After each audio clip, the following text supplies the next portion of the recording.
성부와 성자와 성령의 이름으로 아멘. 예수님과 어머니 하나 되신 성심을 통해 아버지 뜻 안에서 기도드립니다. 오 미카엘 대천사여, 당신의 진리와 칼로 세상의 마음을 찌르소서.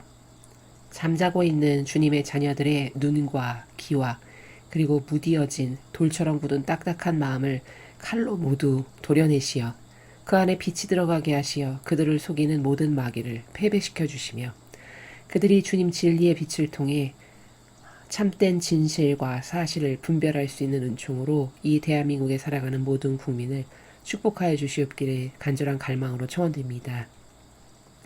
또한 진리의 굶주린 주님의 자녀들에게 강제로 주입되고 있는 사탄의 허위 선전을 하느님 아버지의 백성들이 깨달을 수 있도록 도와주시옵소서.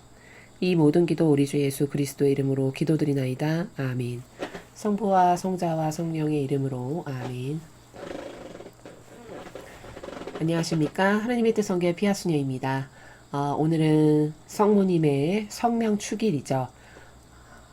지극히 거룩하신 마리아 성명 축일에 아버지께서 어떤 메시지를 주셨을지 여러분들과 함께 학습해 보도록 하겠습니다. 2022년 9월 12일 지극히 거룩하신 마리아 성명 축일.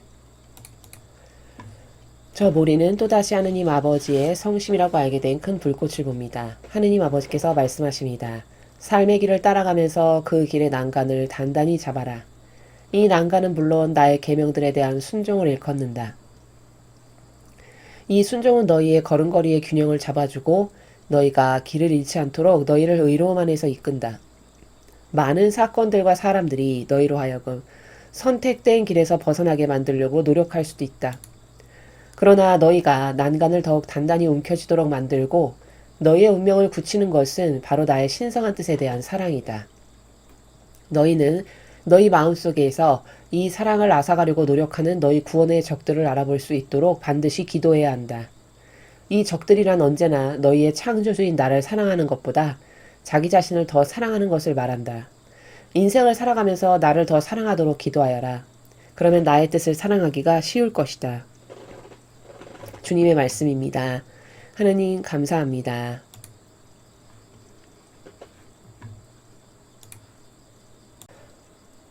오늘 성모님의 지극히 거룩하신 마리아 성명 축일을 맞이해서 하느님 아버지께서 사랑하시는 자녀들에게 주신 메시지를 방금 저와 함께 읽으셨습니다.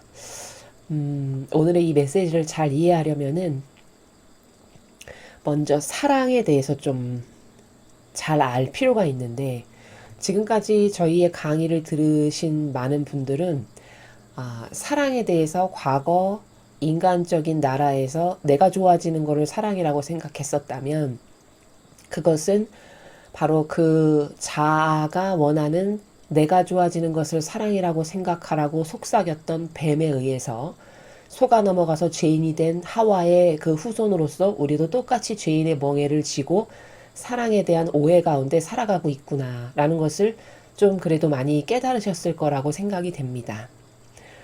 원래 사랑이라는 거는 변질된 마귀에 의해서 속아 넘어가기 이전에 하느님 아버지께서 우리에게 올바른 사랑의 모범을 보여주셨고 그 모범으로서 예수님과 성모님을 보내주셔서 두 분이 사랑을 어떻게 하시는지의 그 모범을 인류에게 보여주셔서 우리가 그 모범을 보고 깨닫고 발견하게 되는 것이죠. 근데 그 사랑이라는 것은 다 남을 위한 거고 하느님 아버지를 위한 게 정상적인 거다라는 겁니다. 근데 이제 그게 뱀에 의한 속임수에 의해서 하와가 죄인이 된 다음부터 그때부터 인류에게는 여기 이제 사고방식 안에 잘못된 죄인으로서의 관점이 생겨가지고 자기가 좋아지는 거를 사랑이라고 거꾸로 알고 살게 된 거죠. 그러니까 비참하기 이를 데 없는 것이 원래 하느님 아버지의 사랑하고는 정반대의 다른 사랑을 사랑이라고 착각하고 오해하면서 살아가는 바람에 아버지가 주시는 많은 사랑과 관련된 은총은 받을 수가 없게 된 거죠. 왜? 속성이 완전히 달라졌으니까요. 천상은 누가 갈 수 있냐? 예수님과 성모님을 닮은 행위를 한 열매가 있는 사람들이 가는 나라죠. 그 말인 즉슨 원리를 따져보면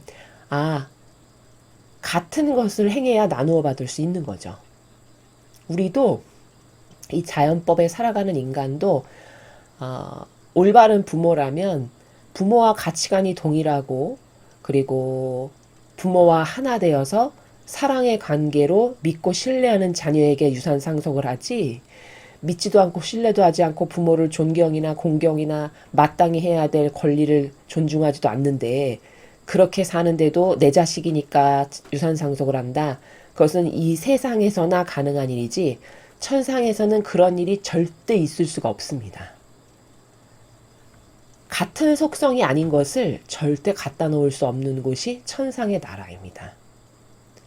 그것은 자식이 아니라 그것보다 더 대단히 열렬히 사랑하는 그 어떤 것이라 해도 절대 예외 조항이 없는 것이다라는 말입니다.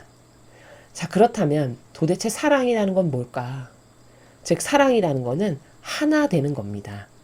내 뜻으로 아니고 하느님 아버지의 뜻으로. 역겨운 내 뜻이 아니라 하느님 아버지의 뜻. 즉, 다시 말해 그 하느님 아버지의 뜻이라는 것은 거룩한 사랑이고 그 거룩한 사랑이라는 것은 계명정신이죠. 그러니까 다시 말하면 하느님 아버지를 사랑하고 나에게 보내주시고 맡겨주신 내 가족, 이웃, 친지 이런 내가 아닌 사랑하라고 보내주신 이들을 사랑하는 그리고 나는 배제시키는 이 정신으로 하나 되는 것이다 라는 겁니다. 근데 세상 사람은 사랑은 하나 되는 것인데 그런 관점이나 개념이 있냐? 없습니다. 그러니까 결혼을 하는데도 보면 각자 딴 주머니를 차고 각각 독립적이고 개별적인 생각을 하면서도 그냥 결혼은 하는 것을 볼 수 있죠. 그러니까 그 결혼이 성공적일 리가 없죠. 폐망으로 갈 수밖에 없는 겁니다. 그냥 시간상의 차이만 있을 뿐인 거죠. 이것은 아버지가 만드신 사랑의 나라가 아닙니다. 그래서 사랑이라는 것은 이렇게 하느님 아버지의 뜻, 그 진리, 다시 말해 그 계명 정신으로 하나 되는 것이다. 그 거룩한 사랑으로 하나 되는 것이다 라는 것이고 그렇다면 이러한 사랑을 구현하는 데 있어서 가장 중요한 것이 뭘까? 그것은 진지한 겁니다. 사랑 앞에. 그리고 진정성. 그리고 완전성으로 사랑하는 겁니다. 한평생의 인생을. 그러니까 예를 들면 부부다 하면 하느님 아버지의 뜻이라고 하는 이 굳건한 중심을 두 사람이 모두 인정하여 받아들여서 아내는 아내의 위치에서 남편은 남편의 위치에서 이 아버지의 뜻을 행하는 목적으로 열렬히 하나 돼서 일평생 그 사랑을 더 고결하고 아름답게 구현해 나가는 것. 그게 결혼 생활이고 부부가 결혼하는 목적이다라는 겁니다. 이 사랑은 진지하고 진정성으로 사랑하고 완전성으로 사랑하는 건데 그럼 그게 어떻게 하는 건가? 성경에 그 표본들이 많이 나오죠. 예를 들면 대표적인 예가 우리의 어머니이신 성모님이시고 성모님은 예수님과 얼마나 하나 되셨냐면 아드님이 먼저 돌아가셨잖아요. 근데 그 돌아가신 아드님이 너무 보고 싶으셔서 여러 번 혼절하셨다라고 그 묵주기도 마라나타에 보면 묵주기도에 나오는데 누군가를 사랑해서 혼절한다. 얼마나 하나 되어 사랑했으면 혼절을 할까요? 그렇죠. 여러분은 누구를 사랑했는데 떠나보내서 혼절했다라는 말을 혹시 들어보셨습니까? 세상적이고 인간적인 사랑에서? 아니 오히려 그보다는 둘 중에 누군가가 먼저 세상을 떠나면 풀이 마르기도 전에 새 장가 들고 새로 결혼하는 게 이 세상 사람의 그 사랑이라고 고작 말하는 게 그런 수준이죠. 그렇죠? 그런 인간적이고 세상적인 역겨운 사랑하고 성모님이 하나 되신 예수님을 볼 수 없어서 그토록 그리워서 혼절하신 사랑은 얼마나 수준이 다른가요? 그건 천지, 그러니까 하늘과 땅만큼 다른 거죠. 그 정도로 성모님의 사랑은 정말 진정했고 진지했고 온전성으로 완전히 사랑하셨음을 그 행동에 어떤 나타나는 결과를 통해 우리가 발견할 수 있죠. 자, 또 성경에서 마리아 막달레나가 예수님을 사랑했던 나라를 살펴보면 제자들은 다 쿨쿨 자고 있는데 그 무덤에 첫 번째로 달려간 사람은 12제자가 아니라 마리아 막달레나였습니다. 그럼 마리아 막달레나가 예수님을 얼마나 진지하고 진정성의 나라에서 진실로 사랑했는가를 그 행동 하나를 보면 알 수 있죠. 아, 저 여인은 예수님을 진정으로 사랑했구나. 새벽에 날이 밝기도 전에 무덤으로 그리워서 뛰어갈 만큼. 그래서 자기가 먼저 안 계신 것을 발견하고 오히려 제자들에게 가서 일러주죠. 누가 주님을 꺼내갔다고. 그제서야 제자들은 정신 차리고 뛰어갔습니다. 그렇죠? 그럼 돌아가셨는데 그리워서 보고 싶어서 뛰어간 그 진정성의 사랑과 쿨쿨 잠자고 있다가 알려주니까 그제서야 가서 뛰어간 사랑, 그건 확실히 질적으로 수준적으로 다르죠.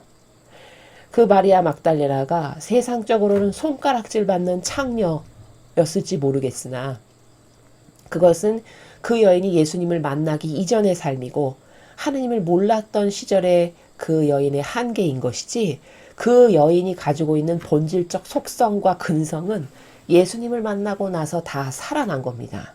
그 본연의 자신을 찾은 거죠. 본인이 얼마나 사랑 앞에 열정적이고 단순할 수 있으며 얼마나 진지할 수 있는지가 그 행동 하나를 통해서 다 드러난 거죠. 예수님은 그 행동을 통해서 자신을 얼마나 진정성으로 사랑했는지를 다 받으신 겁니다. 그러니까 그 여인 앞에 딱 나타나시잖아요. 모습을 보이시면서 여인아 왜 우느냐 이렇게 말씀하시면서, 자, 이렇게 사랑이라는 거는 진지하고 진정성의 그 진실의 나라에서 완전성으로 사랑하는 게 진짜 신적인 사랑이고 아름답고 고결한 차원을 구현하는 그런 사랑의 나라다. 그래서 예수님은 우리를 사랑하실 때 이렇게 사랑하신다고 말씀하세요. 나는 너를 사랑하되 영원성으로 사랑한다. 영원성. 변질이 없다는 거죠. 그렇죠? 지금 사랑했어. 그러면 죽는 날까지, 아니 영원히. 너를 영원히 사랑한다. 인간적 사랑은 얼마나 변덕스럽나요? 사랑한다라고 해서 결혼했으면서도 불과 얼마 못 가고 이혼하는 게 너무나도 다반수고, 이혼 안 하면 그러면 괜찮냐? 억지로 참고 살면서 거의 황혼역을 걸어갈 때는 평생 왼수라고 부르는 이 지경이 되는 것이 인간적이고 육적인 사랑의 수준이고 한계치죠. 그런 사랑과 나는 너를 영원성으로 사랑한다는 것은 얼마나 다른가요? 또 예수님은 우리를 사랑하시되 무한성으로 전부로 사랑한다라고 말씀하십니다. 그럼 이것은 어떤 변덕이 있거나 어떤 한계가 있거나 이유가 있다 해서 달라지거나 이런 인간의 나라의 사랑하고는 완전히 결과 속성이 다른, 너무나도 고결하고 아름다운 이런 정신의 나라에서 우리의 영혼을 사랑하시는 것이죠. 우리도 하느님을 사랑하고 나에게 맡겨주시고 보내준 이웃을 사랑할 때 이 정신으로 사랑하는 것이 바로 거룩한 사랑을 실천하는 거고, 그게 아름다운 사랑이고, 그게 예수님과 성모님이 사랑하셨던 방식으로 나도 사랑하는 거다라는 겁니다. 우리는 흔히 세상에 살면서 사랑을 싫어하는 사람은 아무도 못 봤습니다. 다 사랑받고 싶어하고 사랑에 갈급해하고 사랑 타령을 하죠. 그러나 자기가 온전한 사랑을 다른 사람에게서 받고 싶어 하죠. 그럼 생각해 봐야 되겠죠. 정직하다면. 나는 온전한 사랑을 받고 싶어 하는데, 그럼 나는 남에게 온전한 사랑을 준 적이 있는가? 진실된. 혹은 내가 하느님 아버지께 과연 온전한가? 방금 전에 제가 설명드린 이런 사랑의 나라로 온전히 아버지를 사랑을 하는가? 근데 만약에 그렇지 않아. 그럼 내가 아버지께로 온전한 사랑을 못 받는 거는 너무도 당연한 거죠. 왜? 공정과 정의의 나라니까. 근데 인간은 참 이율배반적이죠. 나는 저 사람에게 맨날 사랑을 요구하고 사랑받기를 원하면서 나는 그 사람에게 진실성과 진지함의 나라에서 사랑을 주지 않는다면 그것은 도둑이고 강도이지 뭐겠습니까? 그건 자신이 정직하지 않음을 스스로 반증하고 있는 겁니다. 하느님 아버지께도 그러해야 된다는 거죠. 내가 아버지께로 이런 영원성과 무한성과 전부로 사랑을 받고 싶다면 나도 아버지께 그런 사랑을 드려야 하는 게, 그게 정직한 자녀의 고백이어야 되고 진실한 사람의 마음은 그러해야 한다는 것이죠. 그런데 이제 이런 사랑에 대한 오해가 많다 보니까 사랑을 잘못 이해하는 사람이 거의 대다수고 사랑에 대해서 오해가 많은 것이 이 현대 사회의 어떤 문제다라고 말씀을 드릴 수 있습니다.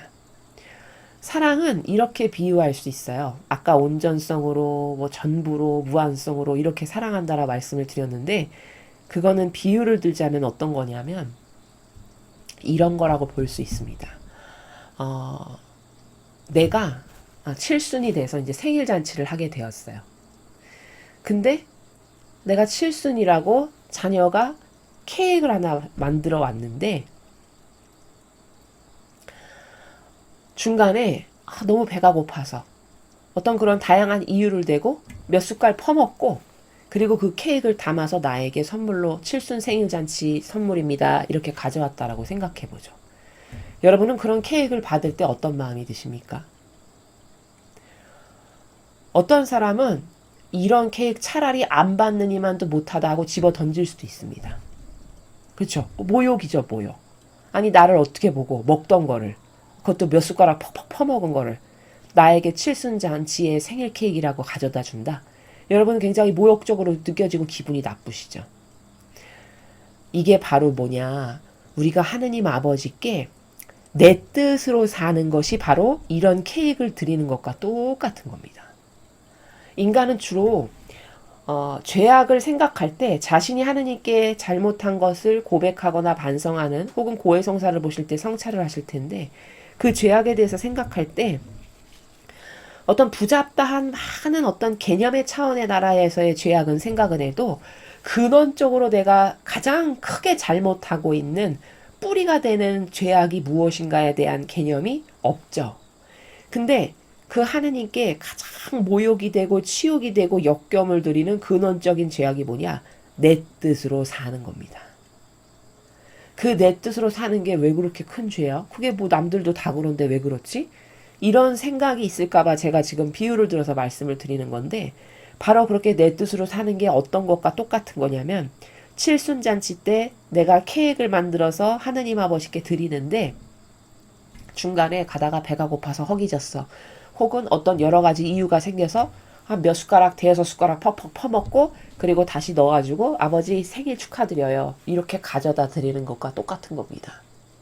그러면 인간인 나도 내 자식이 생일이라고 해서 케이크를 가져왔는데 그렇게 몇 숟갈 퍽퍽 떠먹고 가져다 주면 굉장히 기분이 나쁘죠. 차라리 안 받는 이만도 못하죠. 그럼 하느님은 어떠실까요? 아버지는 더 하시겠죠.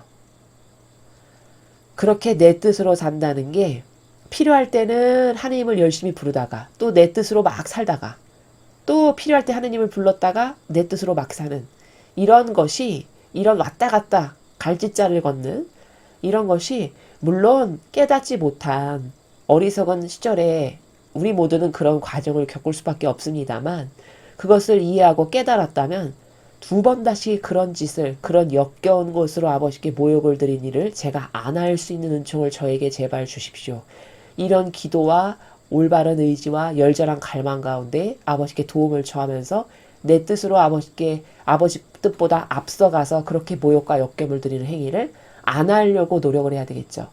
바로 그 이유로 하와가 죄인이 된 거 아니겠습니까? 사람 봤을 때는 아니 뭐 이렇게 뱀이 그거 선악과 하나 따먹었다 뭐 이렇게 되게 큰 죄여가지고 내치셨지? 사람이 병이 들면요 이렇게 생각할 수도 있습니다.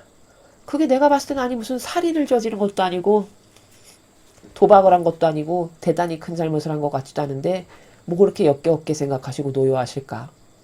이거는 그가 온전한 것, 완벽한 것, 고결한 것에 대한 개념이 없어서지 천상의 나라는 다 본질적이고 원리적인 거기 때문에 이런 어떤 저급하고 저열한 형상의 차원에서 갇혀 사는 인간은 그런 나라가 이해가 안 될 수도 있겠죠. 그러나 우리도 왜 이런 거 있죠. 올바른 사람은 순결한 것을 좋아하고 그쵸? 어떤 흠집 하나 가지 않은 온전하고 완벽한 것을 좋아하는 이런 속성이 있는 사람이라면 하느님께 그렇게 기스나고 흠집난 내 뜻이라고 하는 역겨운 것으로 다 헤집어 놓은 것을 드리는 게 얼마나 큰 모욕이 되는가를 거기서 조금 힌트를 얻어서 약간 반추해 볼 수 있다는 점이죠. 그래서 내 뜻으로 사는 것이 얼마나 하느님께 큰 모욕이냐. 그건 케이크 이리저리 막 퍼먹고 하느님께 드린 것과 똑같다. 그게 저급하고 저열한 거다라고 이렇게 정의해서 말씀드릴 수 있습니다. 그래서 사랑이라는 것은 정말 순수해야 되고, 그래서 그 순수성이라는 것은 이타적인 것이 없는 마음, 누구 때문에, 뭐뭐 때문에 이런 이유를 붙이지 않는, 그냥 단순히 진정성만을 원하는 이런 순수한 차원의 나라가 사랑의 나라고, 하느님 아버지는 그런 사랑을 정말 순도 높고 고결하고 아름답다라고 보신다는 겁니다. 그래서 마리아 막달레나를 예수님이 그 여인의 그런 마음과 속성을 보시고 첫 번째로 만나주신 거다. 여기서 우리는 많은 것을 발견하고 깨달아야 한다. 이렇게 말씀드릴 수 있습니다. 자, 그럼 오늘 주신 메시지 첫 번째 줄부터 살펴보도록 하겠습니다.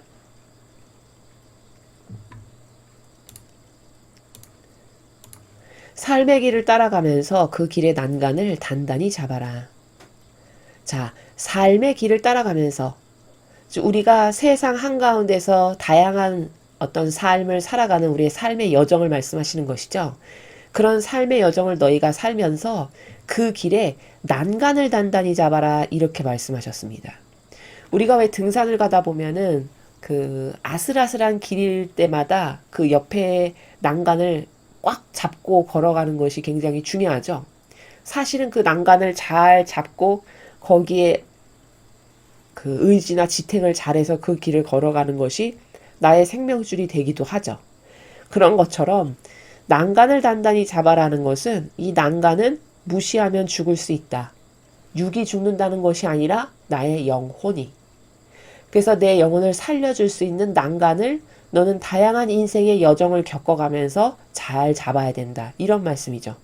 근데 이 난간은 물론 나의 계명들에 대한 순종을 일컫는다. 자, 그 난간이 무엇인지를 가르쳐 주셨어요.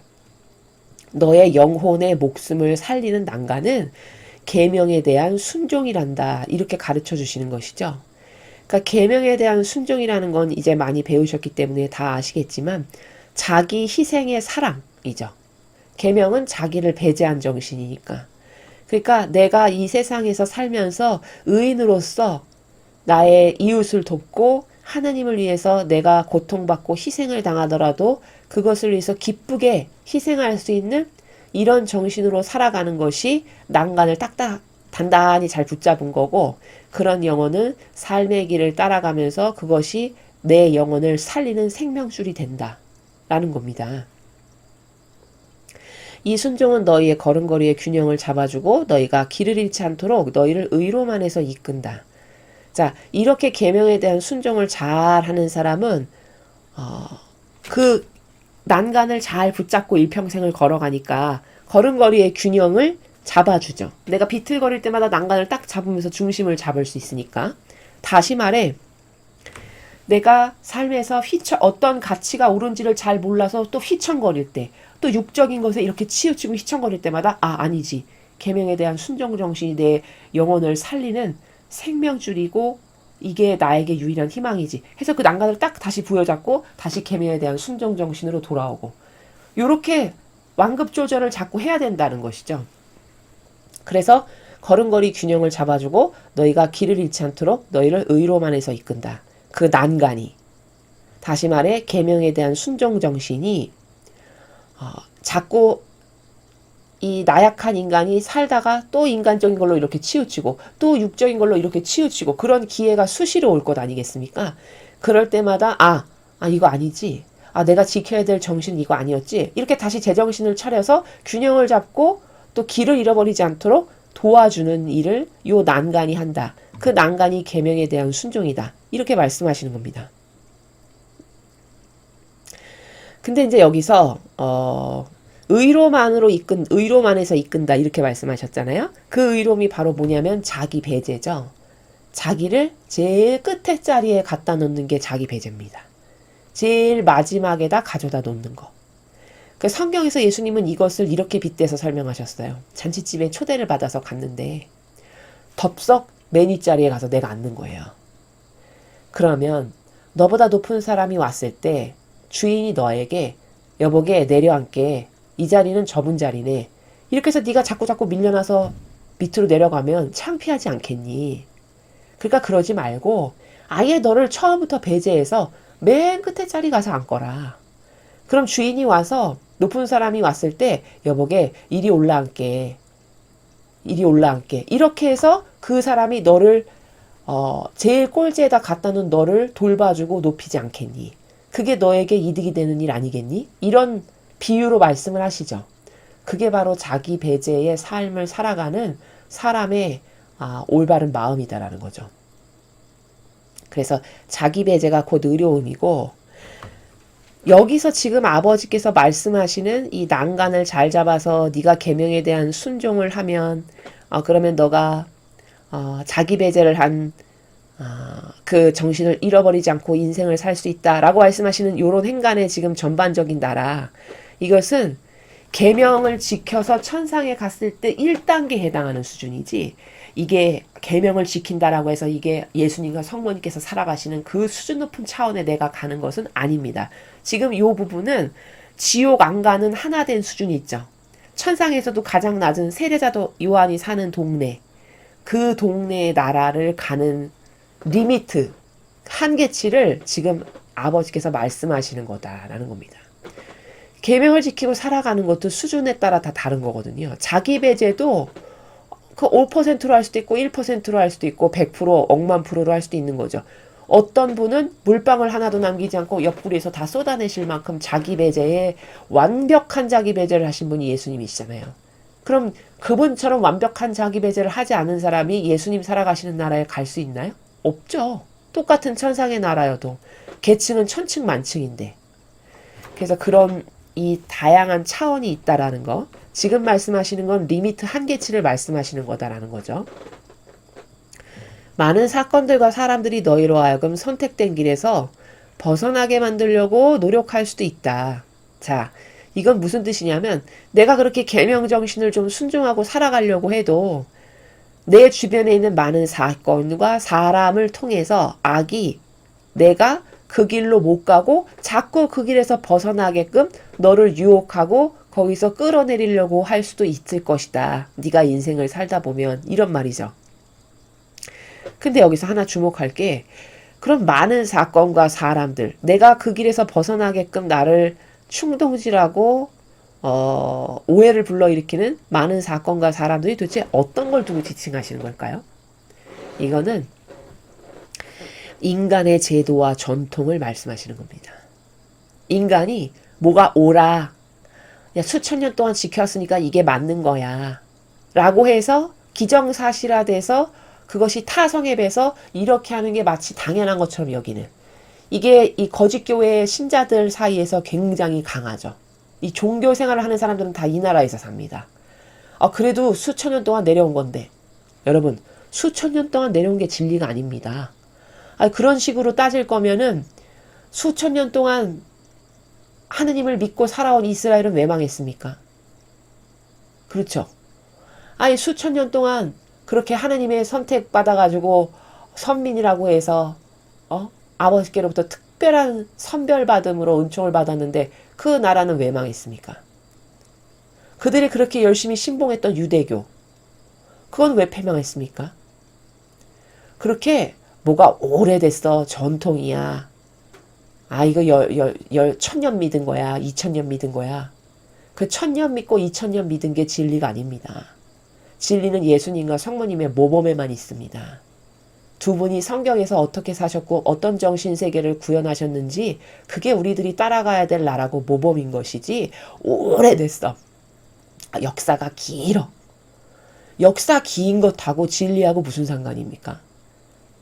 역사가 길면 길수록 여러분 오히려 더 교묘해지기만 합니다. 인간의 뜻이 만든 제도 전통이라는 건. 왜? 수천 년을 두고 얼마나 더 노련해지겠습니까? 그 안에서 마귀가. 마귀도 가만히 있나요? 인간을 패배시키기 위해서 가진 노력을 다 하죠. 천사가 주님의 일꾼으로서 주님의 명을 받들어서 일을 하듯이 마귀도 자기들만의 세계에서 계략과 책략이 있겠죠. 바보가 아닌 다음에야. 그럼 얼마나 그 수천 년을 또아리를 틀면서 그 용이 그 안에서 얼마나 많은 지략과 계략과 책략으로 교묘한 술수로 인간을 속이기 위한 다채로운 방법을 강구하겠습니까? 점점 더 교묘해지겠죠. 이런 것에 대한 객관화나 이런 것에 대한 인지적 작용이 인간은 너무나도 부족하죠. 그래서 인간의 제도와 전통이 너를 그 길에서 벗어나게끔 얼마든지 노력하고 너를 깨어낼 수 있다는 것을 지금 아버지는 이렇게 말씀하시는 것입니다. 그러나 너희가 난간을 더욱 단단히 움켜쥐도록 만들고 너희 운명을 굳히는 것은 바로 나의 신성한 뜻에 대한 사랑이다. 자, 그러나 네가 그런 어떤 인간의 제도와 전통, 인간의 뜻이 조작해서 만든 그런 것에 휘둘리지 말고 난간, 즉 계명 정신을 더 단단히 움켜쥐도록 만들고 너의 운명, 이거는 육적인 운명이 아니라 영혼을 일컬어서 하시는 말씀이죠. 죽고 난 다음에 너의 운명을 굳히는 것은 바로 내 신성한 뜻에 대한 사랑.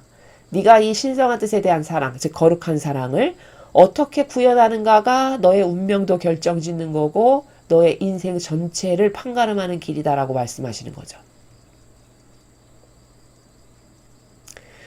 너희는 너희 마음속에서 이 사랑을 앗아가려고 노력하는 너희 구원의 적들을 알아볼 수 있도록 반드시 기도해야 된다.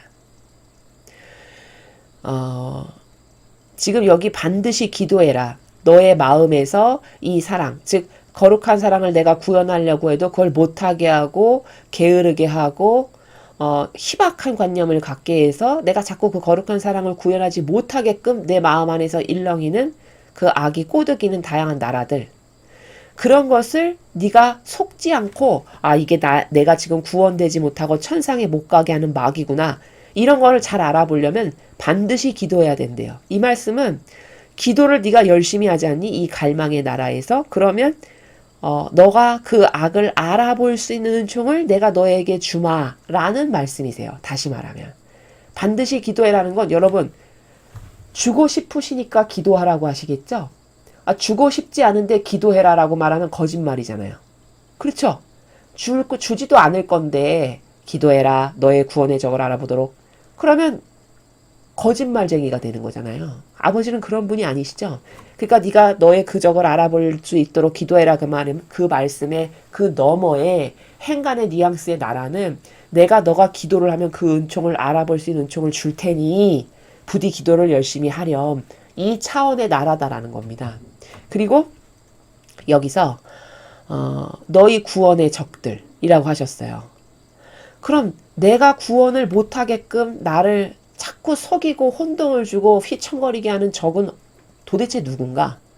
어떤 걸 경계해야 되는 건가 도대체? 그게 바로 나의 뜻입니다. 내 인간적인 기준과 나의 다양한 기호, 정석, 경향으로부터 올라오는 내 자아가 나를 맨날 충동질시키는 성경에 근거하지 않은 내 뜻, 그게 내 구원의 적이라고 말씀하시는 겁니다. 사람은 착각하기 쉬운 게 내가 천상에 못 가는 게 저 사람 때문이거나 이웃 사람 때문이거나 내 부모 때문이 아닙니다. 그건 순전히 나의 자아 때문이에요. 내 뜻, 내 기준, 내 정서, 내 기호라고 하는 나의 자아에서 솟구쳐 오르는 그 진리에 반하는 그 모든 역겨운 것들, 그게 내가 구원되지 못하게 하는 나의 원수고 적이지, 절대 내가 천상에 못 가는 게 남 탓이거나 내 주변에 있는 사람 탓이 아니라는 겁니다. 그러니까 내가 경각심을 가져야 될 건 항상 내 뜻이에요. 내 의지. 여기서 그것을 아버지는 구원의 적이라고 말씀하시는 겁니다. 그럼 자기 안에 자기 뜻 때문에 자기가 죽는데, 이 말을 처음 듣는 사람은 이해도 못할 뿐더러 그게 은총이 없이는 내 자아가 나를 죽인다는 거를 과연 몇 퍼센트나 납득할까요? 은총 없이는 리얼하게 100%로 납득하기도 어렵습니다, 사실. 그러니까 기도하라고 하시는 거예요. 기도해야 그 은총이 너에게 있을 수 있으니까, 이런 말씀입니다. 이 적들이란 언제나 너희 창조주인 나를 사랑하는 것보다 자기 자신을 더 사랑하는 것을 말한다. 지금 말씀하시잖아요. 구원의 적이 뭔지 적들이란 설명해 주시죠. 너의 창조주, 너를 만들었고 너의 아버지고 너를 보살피고 너의 본연의 자신을 찾게 하고 그래서 너를 천상의 나라에 다시 되돌리기를 내가 원하는 그 창조주인 나, 즉 하느님 아버지를 사랑하는 것보다 자기를 더 사랑하는 게 너의 구원의 적이다. 이 자기를 더 사랑하는 게 아까 제가 앞에서 설명드린 거 칠순 생일인데 케이크라고 만들었는데 중간에 자기를 하느님보다 더 사랑해서 내 뜻을 따르고 살아가. 그게 바로 케이크 숟가락으로 몇 군데 막 퍼먹고 그리고 다시 넣어가지고 아버지 생일 선물입니다 가져가는 것과 똑같은 것. 그게 자기 자신을 더 사랑하는 겁니다. 하느님보다. 그게 내가 구원되지 못하게 하는 나의 철천지 원수 적이라는 거예요. 인생을 살아가면서 나를 더 사랑하도록 기도해라. 그러면 나의 뜻을 사랑하기가 쉬울 거다. 자, 우리가 인생을 살아가면서 나보다 하느님을 더 사랑할 수 있는 것도 내가 어떤 인간적 노력으로 그래 내가 아버지를 더 많이 사랑해야지 이렇게 어떤 의지를 갖는다고 해서 되는 게 아니라는 거죠. 왜냐하면 내 자아는 항상 나를 꼬시고 유혹하고 속이니까 다양한 방법으로. 그러니까 거기에 깨어있지 않은 인간은 백전백패할 수밖에 없거든요. 그러니까 그런 데서 깨어서 올바르게 하느님 아버지만을 사랑하고 이웃만을 위한 의인으로서 살아가려면 보통 깨어있지 않고는 힘들겠죠. 작은 유혹에도 잘 흔들리고 넘어가기가 십상이겠죠. 그러니까 기도해라. 그런 은총이 너에게 있을 수 있도록. 악이 너에게 너 자아를 따르라고 시도 때도 없이 수도 없이 올 텐데 그럴 때마다 아버지 제가 제 자아를 따르지 않고 꼭 아버지 뜻만을 따르면서 살아가는 영혼이 되도록 저를 도와주세요. 저는 제 자아가 얼마나 저급하고 역겨운 것인지를 이제 알았으니 절대 제 뜻을 따르고 싶지가 않습니다. 저의 이 온전한 의지를 받아주셔서 아버지는 의지를 보고 축복하신다고 하셨잖아요. 제 의지를 받아주셔서 실제적으로 그렇게 살아갈 수 있는 은총을 제발 저에게 주세요. 이런 어떤 절박하고 열절한 기도들. 이런 것을 수시로 드리는 거죠. 그러면 그 기도의 갈망을 보시고 아버지께서 그것에 합당한 다양한 그 반향에 알맞는 은총을 주시고 그 은총이 있어야만 내가 나보다도 하느님을 더 사랑할 수 있는 영혼이 되는 것이지 이게 어떤 세상에 다양한 인간적 노력 마치 내가 열심히 공부해서 좋은 대학을 가는 것과 같은 그런 노력의 차원에서 되는 것이 아니다. 인간은 나약하기 그지없고 변덕스럽기 그지없으며 그 기준의 가치마저도 올바르지가 않아가지고 무엇이 옳고 그른지도 잘 분별할 수 없는 처지거든요. 그렇기 때문에 은총받지 않고선 도저히 영적인 삶은 살아가는 것이 불가능하다. 이 원리를 또한 여기서 깨달아야 하겠습니다. 오늘 우리는 내가 세상을 살아가면서 내 영혼을 보호하고 하느님을 기쁘게 드리는 건 계명에 대한 순종인데 그것이 아버지께 의탁하고 기도드리지 않고는 도저히 보호될 수가 없다는 점. 그러니까 우리는 수시로 화살기도로 내가 내 자아를 따르지 않고 아버지 뜻에 완전히 용해되어 살아갈 수 있는 영혼이 될 수 있도록 축복해 주십사 기도드리는 것.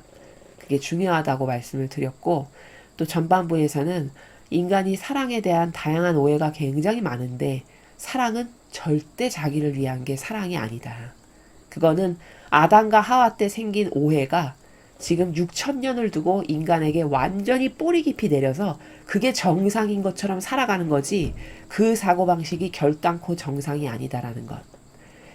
이러한 것을 객관화해서 발견하고 깨닫는 순도만큼 내가 계명정신을 실천할 수 있고 나를 배제할 수 있다라는 것을 정리해서 말씀드립니다. 오늘 여러분에게 아버지께서 주신 이 은총의 말씀, 메시지를 곰곰이 곰씹으면서 들어보시고 여러분의 사고방식과 정신세계 그리고 일상생활에 적용하실 수 있는 그런 말씀이 되셨으면 좋겠습니다. 이상으로 2022년 9월 12일 지극히 거룩하신 마리아 성명 축일 메시지 해설을 마치겠습니다. 감사합니다.